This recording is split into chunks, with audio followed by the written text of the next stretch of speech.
যদি তোমার শরীর খারাপ থাকে তাইলে বাঙালিদের মতে, মানে বাঙালিদের নিয়ম মতে, সোকাল নিয়ম মতে, মানে এগুলো নিয়ম না কিন্তু, এগুলো মানুষের বানানো ভাবনা চিন্তা। তো এগুলা মতে তুমি খাইতে পারবা না, হাসতে পারবা না, হি হি করতে তো পারবাই না। তুমি একদম মন মরা কইরে ঘরের এক কোণে শুয়ে বসে থাকবা।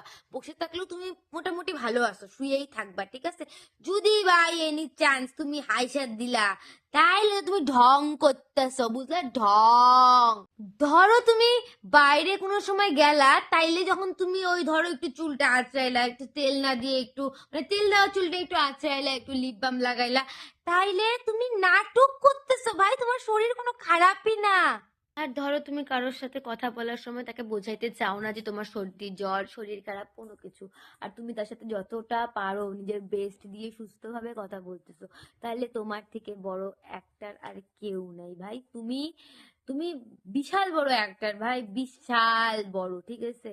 তো তার সাথে তাদের মতে যে তুমি যদি অসুস্থ থাকো তাহলে তোমার একদম অসুস্থ ভাবে হ্যালো, হ্যাঁ, মানে একটা এইরকম টোনে কথা বলতে লাগবে, বাস এতটুকুই। মানে এগুলা একদম বাঙালিদের রন্ধ্রে রন্ধ্রে আছে যে এগুলা, মানে এগুলা করা যাবে না, ঠিক আছে।